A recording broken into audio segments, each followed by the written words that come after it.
बिस्मिल्लाहिर्रहमानिर्रहीम। अस्सलाम वालेकुम my dear students, welcome back to Sarshan sky science foundation. बेटा हमारा जो आज का टॉपिक है वो है क्लासिफिकेशन ऑफ वायरसेस। बेटा ये वीडियो थोड़ी सी लेंथी हो जाएगी, लेकिन बेटा इस वीडियो को देखने के बाद बेटा आपके कंसेप्ट जो है वो 100% क्लियर हो जाएंगे। तो बेटा आपने कोशिश करनी है कि ये वीडियो आपने पूरी देखनी है, और अगर ये वीडियो आपको समझ आ जाए तो बेटा इसको अपने फ्रेंड्स को शेयर भी करना है, ताकि उनका भी फायदा हो जाए, हमारा जो बनाने का पर्पस है इस वीडियो को वो भी फुलफिल हो जाए। तो हमारा जो चैप्टर शुरू है बेटा वो है biodiversity and classification. Chapter number 1 है बायोडाइवर्सिटी एंड क्लासिफिकेशन। उसका टॉपिक नंबर हमारे पास है क्लासिफिकेशन ऑफ वायरसेस, यानी हमने वायरसेस को क्लासिफाई करना है। पीछे जितने भी हमने बेटा टॉपिक्स पढ़े, जैसे कि हमने डोमेन्स को पढ़ा, 3 डोमेन पढ़ी, हमने किंगडम्स पढ़े, तो बेटा हमने उनमें किस जो वायरसेस हैं किसी डोमेन में किसी किंगडम में उसका जिक्र नहीं किया। ठीक है बेटा, क्यों नहीं किया बेटा? क्योंकि हम उसको जो है बॉर्डर लाइन ख्याल करते हैं, यानी लिविंग और नॉन लिविंग के दरमियान। ठीक है बेटा, चलिए टॉपिक की तरफ चलते हैं। तो सबसे पहले देखेंगे बेटा वायरस क्या होता है। बेटा वायरस जो है एक लैटिन वर्ड विनोम से निकला है, यानी लतीनी जुबान का लफ्ज है विनोम, जिसका मैनिंग होता है बेटा पॉइजनस फ्लूइड। यानी वायरस जो है एक लतीनी जुबान के लफ्ज विनोम से निकला है, जिसका मतलब है पॉइजनस। पॉइजनस कहते हैं बेटा जहरीला, जहरीला फ्लूइड, यानी ये क्या होता है, ये जहर वाला होता है। ठीक है बेटा, खतरनाक है। अब इसकी वायरस की डेफिनेशन क्या होगी? तो ए सेलुलर माइक्रोस्कोपिक इन्फेक्शन। पहली बात यह है कि बेटा ये ए सेलुलर होते हैं, यानी इनके अंदर क्या होता है, ए का मतलब होता है बेटा अब्सेंट, क्या होता है, अब्सेंट, और सेलुलर का मतलब होता है सेल, यानी इनके पास जो है सेल नहीं होता है। और बेटा आपने क्लास 9th के अंदर सेल थ्योरी पढ़ी थी, तो उसमें आपका पहला पॉइंट यही था कि all the living organisms are made of cell, यानी जितने भी जिंदा जानदार है वो सेल से मिलकर बने हुए हैं। तो यहाँ पर वो क्या कह रहा है, वो कह रहा है वायरसेस जो है वो ए सेलुलर है। इसका मतलब यह है कि इनमें सेल नहीं है। तो सेल थ्योरी के मुताबिक तो ये जानदार नहीं है, क्योंकि जानदार की निशानी क्या है कि उनमें सेल होना चाहिए, इसमें सेल नहीं है। ठीक है बेटा, आगे माइक्रोस्कोपिक है, यानी स्मॉल ऑर्गेनिज्म है जो छोटी आंख से दिखाई, आम आंख से दिखाई नहीं देते। इनको देखने के लिए हमें माइक्रोस्कोप का इस्तेमाल करना पड़ता है। इन्फेक्शियस, यानी ये इन्फेक्शन पैदा करते हैं, बीमारियां पैदा करते हैं। एजेंट दैट कैन रिप्रोड्यूस, जो क्या करते हैं बेटा, अपने तादाद को बढ़ा सकते हैं। In the inside the cell host, यानी एक मेजबान के अंदर, होस्ट कहते हैं बेटा मेजबान, यानी ये क्या करते हैं, इन्फेक्शन एजेंट है, बीमारियां फैलाते हैं। कैसे फैलाते हैं? ये होस्ट के अंदर चले जाते हैं, मेजबान जानवर जानदार के जिसमें जाते हैं, वहां जाके बीमारियां कॉज करते हैं। कैसे? फर्स्ट कर लेते हैं मेजबान क्या है यहाँ पर, फर्स्ट करें कोई कोरोना वायरस आपने देखा था जो इंसानों को क्या कर रहा, इन्फेक्शन कर रहा था। तो वो इंसान जो क्या थे, वो होस्ट थे, क्या थे बेटा, होस्ट इंसानों को मुतासिर कर रहा था। ठीक है बेटा, और उनकी बॉडी के अंदर जाकर मुतासिर कर रहा था। अब बात करते हैं वायरोलॉजी की। बेटा वायरोलॉजी कहते हैं स्टडी ऑफ वायरस, यानी जिस तरह हमने देखा बायोलॉजी की ब्रांचेज में कि क्या होता है, स्टडी ऑफ जो हमारे पास प्लांट है बोटैनी कहलाती है, स्टडी ऑफ एनिमल्स जूलॉजी कहलाती है, as is study of virus, यानी वायरस के बारे में जो लोग स्टडी कर रहे हैं उस चीज का नाम देते हैं वायरोलॉजी का। क्या नाम देता है बेटा? वायरोलॉजी का। अब देखते हैं कि viruses are the border line between living and non living things. बेटा वायरसेस क्या है बेटा? वो बॉर्डर लाइन है, यानी ना तो वो लिविंग थिंग्स है ना ही नॉन लिविंग थिंग्स है, बल्कि उनके दरमियान में है। ठीक है, बॉर्डर लाइन है, बॉर्डर है। Not present in any kingdom, ये किसी भी किंगडम के अंदर प्रेजेंट नहीं है, ना ही किसी डोमेन के अंदर को शामिल किया गया है। क्यों नहीं किया गया? क्योंकि सेल थ्योरी के पहले उसूल को ये फुलफिल नहीं कर रहे, उसके मुताबिक ये क्या है, जानदार नहीं है। अब इनके अंदर जो है कुछ कैरेक्टरिस्टिक होती है बेटा, वो लिविंग वाली होती हैं, कुछ जो है नॉन लिविंग वाली होती है। लिविंग वाली कैरेक्टरिस्टिक कौन सी है बेटा? इनके पास जेनेटिक मटेरियल होता है। तो जेनेटिक मटेरियल जो है ये निशानी है लिविंग ऑर्गेनिजम्स की, बेजान चीजों के पास जेनेटिक मटेरियल नहीं होता। जैसे मैं बात करूं इस बोर्ड मार्कर की, तो क्या इसके पास कोई जेनेटिक मटेरियल डीएनए आरएनए है? नहीं है। तो ये क्या है बेटा? ये नॉन लिविंग है। जबकि वायरसेस के पास क्या होता है बेटा? जेनेटिक मटेरियल होता है। अब जेनेटिक मटेरियल जो है बेटा वो डीएनए भी हो सकता है और आरएनए भी हो सकता है, यानी जेनेटिक मटेरियल हमारे पास दो तरह का हो सकता है, डीएनए भी हो सकता है या फिर हमारे पास जो है आरएनए, इन दोनों में से कोई एक हो सकता है। ठीक है बेटा, दूसरा बात करते हैं लिविंग कैरेक्टरिस्टिक की, तो रिप्रोड्यूस इनसाइड द होस्ट, यानी ये क्या करते हैं, रिप्रोडक्शन करते हैं, लेकिन होस्ट के अंदर करते हैं। ठीक है, इसका मतलब ये है कि अगर इस किसी होस्ट को किसी मेजबान के जानवर के अंदर जगह जाएंगे तो अपनी तादाद को बढ़ाएंगे। जैसे कोरोना वायरस है, कोरोना वायरस जो है एक बंदे में फैल गया, वहां पर उसने अपनी तादाद को बढ़ाया, रेप्लिकेट किया, फिर दूसरे में चला गया, दूसरे में वहां जाकर तीसरे में, यानी क्या करते हैं, अपनी तादाद को, नस्ल को बढ़ा रहे होते हैं। ठीक है, लेकिन होस्ट के अंदर बढ़ा रहे होते हैं। ठीक है बेटा, जैसे अब रिप्रोडक्शन क्या है, रिप्रोडक्शन लिविंग ऑर्गेनिज्म की खासियत है बेटा। अगर इसको मैं रख दूं, पानी के अंदर रख दूं, साल बाद 2 साल बाद डबल हो जाएगा? नहीं हो जाएगा, क्योंकि बेजान है। लेकिन वायरसेस को डबल हो जाते हैं, और डबल हो जाना, अपनी तादाद को बढ़ा देना, ये निशानी है लिविंग ऑर्गेनिज्म की। तो इनके अंदर दो कैरेक्टरिस्टिक जो है वो लिविंग ऑर्गेनिज्म के जैसे हैं, जबकि अंदर कुछ कैरेक्टरिस्टिक जो है वो नॉन लिविंग के जैसे भी हैं। जैसे अब्सेंट सेल, इनके पास सेल नहीं है। जब सेल नहीं है तो लिविंग ऑर्गेनिज्म सेल से मिलकर बने होते हैं, इसका मतलब यह है कि नॉन लिविंग है। दूसरा can not reproduce without host, यानी ये होस्ट के बगैर रिप्रोड्यूस भी नहीं कर सकते। जैसे अगर किसी इंसान में दाखिल ना हो बल्कि किसी जगह पे पड़े रहे, नीचे पड़े हुए, धरती पे पड़े हुए, तो अपनी तादाद को बढ़ाएंगे नहीं। वहीं बेजान के जैसा एक्ट करते हैं, यानी जब किसी होस्ट के अंदर नहीं होते तो ये बेजान होते हैं, लेकिन जैसे ही होस्ट के अंदर जाते हैं तो इनमें क्या आ जाती है, जान आ जाती है और अपनी क्या करते हैं, रिप्रोडक्शन करते हैं। इस वजह से इनको हम नॉन लिविंग ख्याल करते हैं। और इसी लिविंग और नॉन लिविंग के दरमियान की जैसे हम इसको किसी भी किंगडम में शामिल नहीं करते। शॉर्ट क्वेश्चन बन सकता है कि why viruses are not include in any kingdom या एनी डोमेन, तो आप कहेंगे because they are the border line between living and non living things. ठीक है बेटा, अब बात करते हैं बेटा इसके स्ट्रक्चर की, कि वारिसेस का जो है स्ट्रक्चर वो कैसा होता है। तो याद रखिए बेटा, स्ट्रक्चर ऑफ वारिस, दो इसके मेन स्ट्रक्चर है, एक हमारे पास है कोर और दूसरा हमारे पास है कोट। यानी इसका जो इंटरनल स्ट्रक्चर होता है वो हमारे पास कोर होता है, जिसमें क्या होता है बेटा, इसका न्यूक्लिक एसिड होता है। अब न्यूक्लिक एसिड ही बेटा इसका जेनेटिक मटेरियल है और ये बना होता है डीएनए का या आरएनए का। यानी जो न्यूक्लिक एसिड है वो या तो डीएनए का बना होगा या फिर आरएनए का बना होगा। ठीक है बेटा, अब कोट क्या होता है, जैसे आप इंसान है, इंसान सर्दी से बचने के लिए क्या करता है, कोट पहनता है। ठीक है, एज इट इज यहाँ पर वारिस ने भी अपने ऊपर क्या पहना हुआ है, एक कोट पहना हुआ है, ताकि वो बाहर के जो माहौल है उससे बच सके। क्योंकि देखिए गर्मी में भी वायरस रहना होता है, जब होश में नहीं होता, गर्मी में रहा होता है, तो शदीद इन्वायरमेंट में सर्वाइव करने के लिए क्या करता है, कोट रखता है। अब कोट क्या होता है, प्रोटीन कवरिंग होता है, यानी इसका जो कोट होता है वो प्रोटीन की कवरिंग होता है, प्रोटीन का बना होता है, जिसको हम कैप्सिड भी बोलते हैं। क्या बोलते हैं बेटा, कैप्सिड बोलते हैं। अब अगर इसका स्ट्रक्चर देखें तो ये हमारे पास क्या है, प्रोटीन कोट है, ये वाला जो आपको रेड कलर में नजर आ रहा है, प्रोटीन का बना हुआ है। और इसके अंदर जो ब्लैक नजर आ रहा है ये कोर है, क्या है, कोर है। और इसी कोर के अंदर क्या है बेटा, न्यूक्लिक एसिड प्रेजेंट है, यानी जेनेटिक मटेरियल प्रेजेंट है। अब वो जेनेटिक मटेरियल बेटा डीएनए भी हो सकता है और आरएनए भी हो सकता है। अब मैंने बात की कि वायरसेस क्या है, ए सेलुलर है, यानी नॉन लिविंग है। ऐसे ही कुछ और ऑर्गेनिज्म भी है जो कि वायरसेस के जैसे होते हैं और वो भी बेटा क्या होते हैं, नॉन लिविंग होते हैं। उनमें हमारे पास है प्रायोन्स और वायराइड्स। प्रायोन्स प्रायोन्स पी से बन रहा है और पी से बन रहा है प्रोटीन, यानी प्रायोन्स ऐसे जो है ए सेलुलर पार्टिकल हैं, ऐसे बेजान जानदार हैं जो सिर्फ और सिर्फ प्रोटीन के बने होते हैं। जबकि वायराइड्स क्या होते हैं, ये सिर्फ और सिर्फ सर्कुलर आरएनए के बने होते हैं, ओनली सर्कुलर आरएनए, यानी सिर्फ सर्कुलर आरएनए के बने होते हैं। और ये दोनों के दोनों जो है नॉन लिविंग होते हैं, जानदार नहीं होते। अब बेटा बात करते हैं इनकी क्लासिफिकेशन की। तो बेटा वायरसेस को हम जो क्लासीफाई करते हैं वो चार बुनियादों पर करते हैं, यानी चार बेसिस की बुनियाद पर हम वायरसेस को क्लासीफाई करते हैं। जैसे मैं कहता हूँ हमारी क्लास है, क्लास में हमने स्टूडेंट्स को बेटा क्लासीफाई किया हुआ है। तो हम क्या करते हैं, या तो हम कहते हैं जो निकम्मे बच्चे हैं वो अलग हो जाए और जो पढ़ने वाले अलग हो जाए, ये एक क्लासिफिकेशन है पढ़ने की बुनियाद पर। मैं कहता हूँ जो नीट बच्चे हैं वो अलग हो जाए, जो डर्टी बच्चे हैं यूनिफॉर्म नहीं पहन के आए वो अलग हो जाए, ये दूसरी बुनियाद की क्लासिफिकेशन है। ऐसे ही इनको हम चार बुनियादों पर क्लासीफाई करते हैं। नंबर वन हमारे पास है बेटा टाइप्स ऑफ होस्ट, यानी जिस किस तरह के होस्ट के ऊपर जाकर अटैक करते हैं, एनिमल के ऊपर करते हैं, प्लांट के ऊपर करते हैं, बैक्टीरिया के ऊपर करते हैं, उस हिसाब से हम इनको क्लासीफाई करते हैं। दूसरा बेटा मार्फोलॉजी, यानी इनको हम मार्फोलॉजी की बिना पर भी क्या करते हैं बेटा, क्लासिफाई करते हैं। मार्फोलॉजी क्या होती है बेटा, मार्फोलॉजी कहते हैं ब्रांच ऑफ बायोलॉजी, यानी ये बायोलॉजी की ब्रांच है। हम क्या करते हैं, फॉर्म एंड स्ट्रक्चर, यानी उनकी साख्त कैसी है, किस चीज के बने हुए हैं, कैसे बने हुए हैं, उस हिसाब से भी हम इनको क्या करते हैं, स्ट्रक्चर के लिहाज से भी इनको क्लासीफाई करते हैं।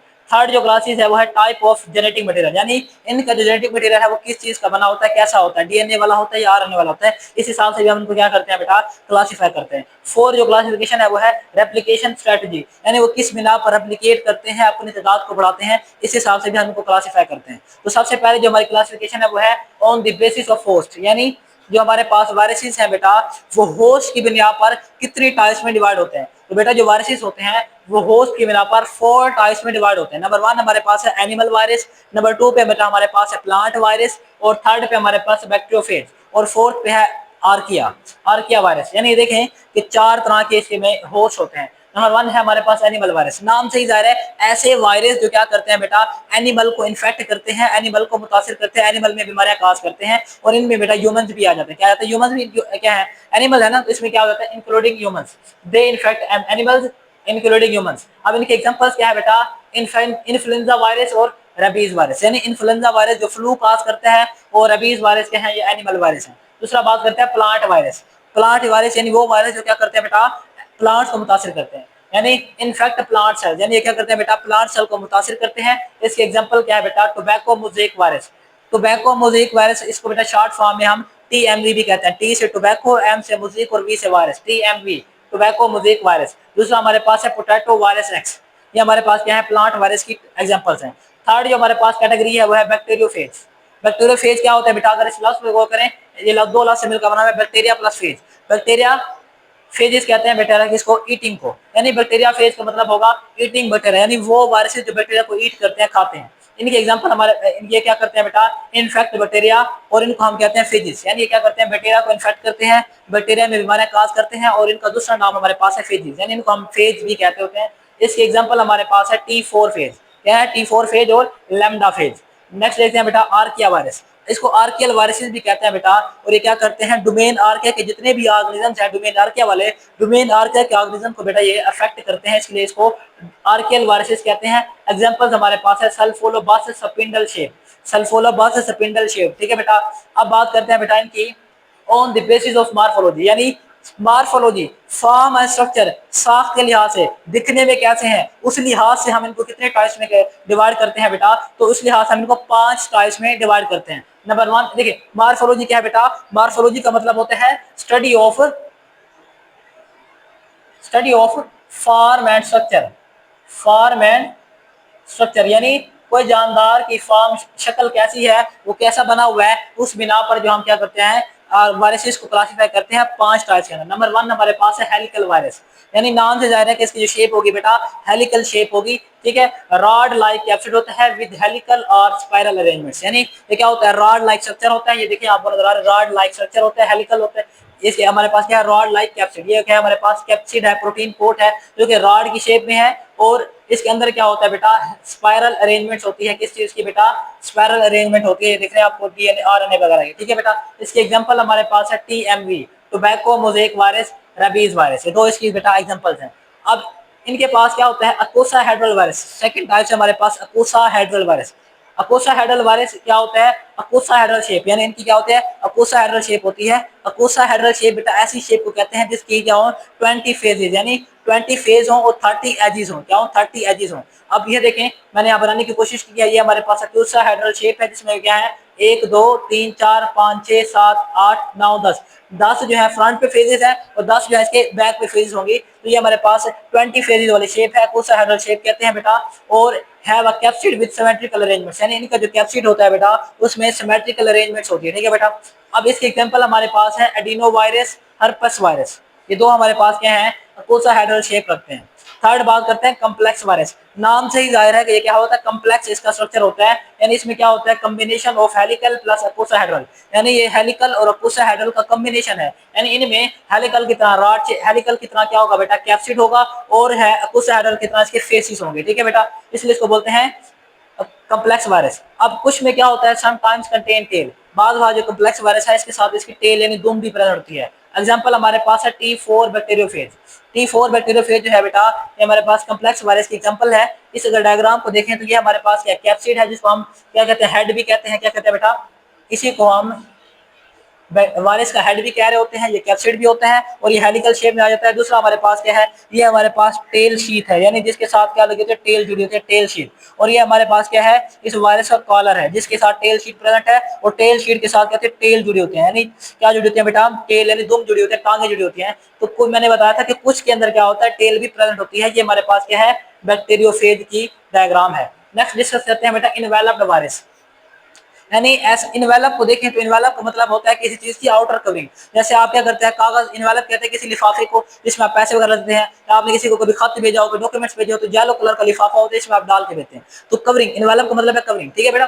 तो have an outer lipid envelope from host cell membrane, यानी जो इन्वेलप्ड वायरसेस होते हैं बेटा इनके पास क्या होता है, तो बेटा इनके पास हमारे पास आउटर इन्वेलप होता है जो कि लिपिड का आउटर लिपिड इन्वेलप होता है, जो कि बना होता है बेटा cell membrane, host cell membrane से बना होता है। एग्जाम्पल हमारे पास है इन्फ्लुएंजा वायरस, यहाँ पर देखें ये हमारे पास बेटा क्या है, एक वायरस है, वायरस के अंदर जो आपको रेड कलर नजर आ रही है उसका जेनेटिक मटेरियल है, ये ब्लैक में छोटा जो ब्लैक नजर आ रही है कोर है, और बाहर वाला कैप्सिड है, ये एक वायरस है, ठीक है बेटा। अब ये हमारे पास होस्ट सेल है, ये वायरस क्या कर रहा है, इस होस्ट सेल के अंदर जाता है, तो ये होस्ट सेल की क्या है, सेल मेम्ब्रेन है, क्या है बेटा, होस्ट सेल की ये वाली बाहर वाली सेल मेम्ब्रेन है, ठीक है बेटा। अब ये क्या करता है, होस्ट सेल मेम्ब्रेन, ये हमारे पास होस्ट सेल है, ठीक है, इसका होस्ट सेल का जेनेटिक मटेरियल हो गया। अब ये जब होस्ट सेल के अंदर दाखिल होता है और जब रेप्लिकेशन के बाद अपना काम करने के बाद, राइबोसोम से प्रोटीन तैयार करने के बाद जब ये होस्ट सेल से बाहर निकलता है, तो ये क्या करता है, ये होस्ट सेल का जो सेल मेम्ब्रेन है उसको इस्तेमाल करते हुए अपने ऊपर एक इनवेलप बना लेता है। क्या करता है, होस्ट सेल की सेल मेम्ब्रेन को तोड़कर जब बाहर निकलता है तो उसकी जो सेल मेम्ब्रेन की कवरिंग होती है वो इसके ऊपर एक कवर बना देती है, जिसको हम बोल लेते हैं बेटा लिपिड मेम्ब्रेन। क्या बोलते हैं, लिपिड मेम्ब्रेन। और ये लिपोप्रोटीन से मिलकर बनती है, लिपिड प्लस प्रोटीन मिलकर बनाता है लिपोप्रोटीन। ये कंजुगेट मॉलिक्यूल है बेटा और ये लिपोप्रोटीन से मिलकर बना होता है। यहाँ पर देखिए ये वायरस था, ये अंदर वाला वायरस ही है वैसे का वैसा, यानी उसका कैप्सिड है, ये उसका कोर है, जेनेटिक मटेरियल है। ये जो आपको ब्लू कलर में नजर आ रहा है ये इसके ऊपर नहीं था, यहाँ आ गया। ये हमारे पास सेल लिपिड मेम्ब्रेन है, यानी जो होस्ट सेल की सेल मेम्ब्रेन से बनाई गई मेम्ब्रेन, इसको हम बोलते हैं इनवेलप। इन्वेलप्ड वायरस है ये, ठीक है बेटा। अब बात करते हैं नॉन इन्वेलप्ड वायरस, यानी ऐसा वायरस जिसके ऊपर कोई कवरिंग नहीं होती है, ठीक है बेटा। यहाँ पे देखें no lipid envelope only capsid, यानी इनमें क्या होता है, इन वायरसेस के अंदर कोई लिपिड इन्वेलप नहीं होता, लिपिड की बना हुआ कोई गुलाफ, कोई चादर, कोई शीट नहीं प्रेजेंट होती है, सिर्फ क्या होता है ओनली कैप्सिड होता है बेटा। एग्जांपल को देखें पोलियो वायरस, एडिनो वायरस, यानी इस तरह का ये हमारे पास क्या है नॉन इन्वेलप्ड वायरस है, ये इन्वेलप्ड वायरस है। इसके ऊपर जो रेड कलर में आपको ये क्या है स्पाइक्स हैं, ये इसको क्या करती है बेटा एक होस्ट सेल के साथ चिपकने में मदद करती है, ठीक है बेटा। अब बात करते हैं बेसिस ऑफ जेनेटिक मटेरियल, यानी हम थर्ड टाइप्स ऑफ क्लासिफिकेशन को देखेंगे वायरसेस की, जो कि है जेनेटिक मटेरियल, यानी हम जेनेटिक मटेरियल की बुनियाद पर भी वायरसेस को बेटा क्लासिफाई करते हैं। तो इनको दो हिस्सों में क्लासिफाई करते हैं, डीएनए वायरस और आरएनए वायरस। अब जेनेटिक मटेरियल जो होता है बेटा वो न्यूक्लिक एसिड होता है, यानी जितने भी बैक्टीरिया हैं या जो भी लिविंग ऑर्गेनिज्म है उनके पास जो जेनेटिक मटेरियल होता है बेटा वो क्या होता है, न्यूक्लिक एसिड होता है। अब ये जो न्यूक्लिक एसिड है बेटा ये दो तरह का होता है, या तो ये आरएनए होगा या डीएनए होगा। इस हिसाब से हमने इनको जो है दो क्लासेस में डिवाइड किया, डीएनए वायरस और आरएनए वायरस। अब जो डीएनए वायरस है बेटा इसके पास जेनेटिक मटेरियल जो होता है वो डीएनए वाला होता है, और जो हमारे पास आरएनए वायरस है इसके पास क्या होता है, have genetic material of RNA, यानी हैव आरएनए जेनेटिक मटेरियल, यानी इनके पास आरएनए का जेनेटिक मटेरियल होता है। अब जो डीएनए वायरस है आगे इसकी मजीद दो टाइप्स हैं, क्या है आगे इसकी मजीद दो टाइप्स हैं। कुछ हमारे पास होते हैं डबल स्ट्रैंडेड डीएनए, कुछ होते हैं बेटा हमारे पास सिंगल स्ट्रैंडेड डीएनए। अब ये जो डबल स्ट्रैंडेड डीएनए है बेटा इसमें क्या होता है, इस तरह से डबल स्ट्रैंड प्रेजेंट होती है, डबल स्ट्रैंड प्रेजेंट होती है, ये वाली डबल स्ट्रैंडेड डीएनए है। और इसके एग्जांपल हमारे पास है एडिनो वायरस। अब ये जो एडिनो वायरस है बेटा ये रेस्पिरेटरी इन्फेक्शन काज करता है, यानी आपका जो सांस की नाली है रेस्पिरेटरी से आप सांस लेते हैं उसमें इन्फेक्शन काज कर रहा होता है। और दूसरा हमारे पास क्या है, हर्पस वायरस है बेटा, जो क्या करता है चिकन पॉक्स, यानी जिस्म के ऊपर छोटे छोटे दाने बन जाते हैं वो काज करता है। अब हमारे पास है सिंगल स्ट्रैंडेड डीएनए। अब जो सिंगल स्ट्रैंडेड डीएनए होता है बेटा इसमें सिर्फ एक ही स्ट्रैंड होता है, सिंगल स्ट्रैंड होता है। और ये क्या, इसके एग्जांपल हमारे पास है पर्वो वायरस, क्या है पर्वो वायरसेस। अब हम बात करते हैं आरएनए वायरस। अब आरएनए वायरस की भी बेटा दो टाइप्स होती हैं, डबल स्ट्रैंडेड आरएनए वायरस और सिंगल स्ट्रैंडेड आरएनए वायरस। अब जो डबल स्ट्रैंडेड आरएनए वायरस है इसके एग्जांपल हमारे पास है रोटा वायरस, और जो सिंगल स्ट्रैंडेड आरएनए वायरस है बेटा इसकी एग्जांपल है कोविड-19, यानी कोरोना जो वायरस है वो हमारे पास क्या था, सिंगल स्ट्रैंडेड आरएनए वायरस था, और दूसरा हमारे पास क्या है इन्फ्लुएंजा वायरस है, ठीक है बेटा। अब बात करते हैं हम बेसिस ऑफ रेप्लिकेशन स्ट्रेटजी, यानी लास्ट टाइप ऑफ क्लासिफिकेशन है वायरसेस की, और ये क्या है बेसिस ऑफ रेप्लिकेशन स्ट्रेटजी, यानी किस तरीके से जो वायरसेस है अपने आप को रेप्लिकेट करते हैं, अपनी तादाद को बढ़ा रहे होते हैं, ठीक है बेटा। तो रेप्लिकेट करते हैं तो देखिए सबसे पहले हम देखेंगे कि जो वायरसेस हैं वो किस तरीके से एक रेप्लिकेशन का जो पाथवे है उसको फॉलो करते हैं, कौन सा पाथवे है। इस देखें सबसे पहले वायरसेस में बेटा क्या होती है, रेप्लिकेशन होती है, उसके बाद ट्रांसक्रिप्शन और लास्ट में ट्रांसलेशन। और ये सारा प्रोसेस है रेप्लिकेशन ट्रांसक्रिप्शन ट्रांसलेशन, इस ओवरऑल प्रोसेस को हम नाम देते हैं सेंट्रल डोग्मा, यानी तमाम लिविंग ऑर्गेनिज्म क्या करते हैं, वायरसेस क्या करते हैं, सेंट्रल डोग्मा जो पाथवे है इसको फॉलो करते हैं। अब देखें रेप्लिकेशन क्या होती है, डीएनए से डीएनए का बनना, यानी जब एक डीएनए दूसरे डीएनए अपने जैसा दूसरा डीएनए बनाता है इस चीज को बोलते हैं रेप्लिकेशन। और ट्रांसक्रिप्शन क्या होती है, डीएनए से आरएनए का बनना, क्या बनना, डीएनए से आरएनए का बनना, यानी क्या करता है डीएनए अपने जैसा आरएनए बनाता है जो मैसेज को लेके जाता है राइबोसोम के पास और वहां से प्रोटीन तैयार करता है। तो ट्रांसक्रिप्शन क्या है, डीएनए से आरएनए का बनना। और लास्ट हमारे पास स्टेप है ट्रांसलेशन। ट्रांसलेशन क्या होती है, आरएनए से प्रोटीन का बनना, यानी क्या होता है डीएनए बनाता है आरएनए, आरएनए वो पैगाम लेके जाता है राइबोसोम के पास, फिर राइबोसोम क्या करता है बेटा, वो क्या करता है बेटा, राइबोसोम प्रोटीन तैयार करता है, ठीक है। अब हमारे पास जो है रेप्लिकेशन स्ट्रेटजी के लिहाज से जो वायरसेस हैं उनकी तीन टाइप्स है। नंबर 1 पे है positive sense RNA virus, positive sense यानी मुस्बत सेंस के अंदर, यानी मुस्बत वे के अंदर, यानी ऐसे वायरसेस जो क्या करते हैं इस सेंट्रल डोग्मा को, इस पाथवे को फॉलो कर रहे होते हैं, उनका हम क्या बोल होते हैं पॉजिटिव सेंस आरएनए वायरस। इसमें क्या होता है, आरएनए जीनोम जो होता है डायरेक्टली चेंज इनटू प्रोटीन, यानी जो पोस्टिव सेंस आरएनए वायरस होते हैं बेटा, इनका जो आरएनए होता है बेटा वो डायरेक्टली चेंज होता है प्रोटीन के अंदर by using host cell ribosome. यानी ये क्या करते हैं, होस्ट सेल की जो राइबोसोम होती है उसको इस्तेमाल करते हुए क्या करते हैं, अपने आरएनए से प्रोटीन बनाते हैं। अब राइबोसोम क्या होता है बेटा, तो किचन ऑफ द सेल, यानी सेल का जो किचन है जहां पर सेल की सारी खुराक तैयार होती है, प्रोटीन तैयार होती है, वो राइबोसोम है। तो ये क्या करते हैं, फर्स्ट कर हमारे पास बेटा ये एक वायरस है और वायरस के अंदर क्या है बेटा, आरएनए है। और ये जो आरएनए है बेटा ये क्या करेगा, आरएनए जाएगा होस्ट के अंदर। होस्ट के अंदर ये क्या है, फर्स्ट होस्ट का राइबोसोम है, होस्ट के राइबोसोम के साथ ये क्या करेगा, अटैच हो जाएगा। यानी ये जो आरएनए है इस होस्ट के राइबोसोम के साथ अटैच होगा और इसी होस्ट के राइबोसोम से क्या बनवाएगा, प्रोटीन बनवाएगा। इस प्रोसेस को हम नाम देते हैं बेटा ट्रांसलेशन का, यानी आरएनए से प्रोटीन का बनना ये क्या कहता है, ट्रांसलेशन कहलाता है। अब देखें ये इस प्रोसेस को फॉलो कर रहा है, यानी पहले डीएनए चेंज होगा आरएनए में, आरएनए बनाएगा प्रोटीन। सिंपल प्रोसेस को फॉलो कर रहा है, डेविएट नहीं कर रहा, इसलिए हम इसको बोलते हैं पॉजिटिव सेंस आरएनए। जबकि नेगेटिव सेंस आरएनए कौन सा होता है, ऐसा RNA do not follow the path, यानी ऐसा वायरस जो क्या करता है, इस पाथ को फॉलो नहीं करता, यानी इससे डेविएट हो जाता है, अलग होकर बना रहा होता है। यानी इसमें एग्जांपल देखें कि आरएनए बनाता है पहले मैसेंजर आरएनए, फिर बनाता है राइबोसोम। देखें वहां क्या था, वहां पर यह था कि आरएनए से डायरेक्टली क्या बन रही थी, प्रोटीन बन रही थी। लेकिन यहाँ पे क्या है, आरएनए पहले बनाएगा मैसेंजर आरएनए, फिर मैसेंजर आरएनए से दोबारा बनाएगी प्रोटीन। तो ये थोड़ा सा ऊपर वाले पाथ से क्या हो गया, डेविएट हो गया, चेंज हो गया, इसलिए इसको बोलते हैं नेगेटिव सेंस आरएनए वायरस। और बेटा इसकी जो एग्जांपल है हमारे पास वो है रेबीज वायरस और इबोला वायरस। जबकि जो पॉजिटिव सेंस आरएनए वायरस है उसकी एग्जांपल थी हमारे पास polio virus, hepatitis C virus. यहाँ पे देखें पॉजिटिव सेंस आरएनए वायरस क्या करते हैं, आरएनए को डायरेक्टली चेंज करता है प्रोटीन के अंदर। जबकि यहाँ पर क्या है, आरएनए चेंज हो जाए मैसेंजर आरएनए के अंदर फिर प्रोटीन, यानी यहाँ पर जो रास्ता है वो चेंज हो रहा है, इसलिए इसको बोलते हैं negative sense RNA virus. Last हमारे पास है रिवर्स ट्रांसक्रिप्टिंग वायरस। रिवर्स का मतलब होता है उलट, पीछे। रिवर्स का मतलब होता है पीछे, जैसे आप गाड़ी के रिवर्स गियर लगाते हैं यानी पीछे जाते हैं, तो reverse transcripting enzyme viruses. ट्रांसक्रिप्टिंग love निकला है बेटा ट्रांसक्रिप्शन से। अब हमने पढ़ा हुआ ट्रांसक्रिप्शन क्या होती है, डीएनए से आरएनए का बनना, डीएनए से आरएनए का बनना ट्रांसक्रिप्शन कहलाता है। और रिवर्स का मतलब उलट, यानी जब हम क्या करते हैं आरएनए को दोबारा बनाते हैं डीएनए के अंदर, यानी आरएनए से बनना डीएनए का, यानी आरएनए चेंज हो गया किसमें, डीएनए में, तो उलट हो गया। इस चीज को हम बोलते हैं रिवर्स ट्रांसक्रिप्टिंग, रिवर्स ट्रांसक्रिप्शन। और ये जो रिवर्स ट्रांसक्रिप्शन का बेटा प्रोसेस है ये एक एंजाइम के थ्रू होता है, with the help of an enzyme which is called reverse transcripting enzyme, जिसको हम क्या बोलते हैं, रिवर्स ट्रांसक्रिप्टिंग एंजाइम बोल रहे होते हैं बेटा। अब इसको समझिएगा, ये हमारे पास एक वायरस है जिसके अंदर क्या है, आरएनए प्रेजेंट है। अब ये क्या करता है, ये इस होस्ट सेल के अंदर जाना है। जब इस होस्ट सेल के अंदर जाएगा तो देखें इस होस्ट सेल में क्या है, डीएनए वायरस है, डीएनए मौजूद है। तो ये पहले क्या करेगा, अपने आप को अपना आरएनए को कन्वर्ट करेगा डीएनए के अंदर, क्या करेगा, अपने आरएनए को कन्वर्ट करेगा डीएनए के अंदर। फिर जब डीएनए बन जाएगा, डबल स्ट्रैंडेड वाला बन जाएगा, तो इस डीएनए के साथ ये क्या करेगा, होस्ट के अंदर जाएगा। होस्ट सेल के अंदर जाने के बाद जब ये अपना काम कर लेगा, अपनी तादाद को बढ़ा लेगा, तो फिर जब बाहर निकलेगा तो दोबारा से किस में चेंज होगा, आरएनए के अंदर। तो यहाँ पर अगर आप इस प्रोसेस को देखें कि आरएनए जो था वो चेंज हुआ डीएनए के अंदर, तो इसको बोलते हैं रिवर्स ट्रांसक्रिप्शन। आरएनए का डीएनए में चेंज होना रिवर्स ट्रांसक्रिप्शन है। तो ये था बेटा हमारा आज का लेक्चर। उम्मीद करता हूँ कि बेटा ये लेक्चर आपको पसंद आया होगा।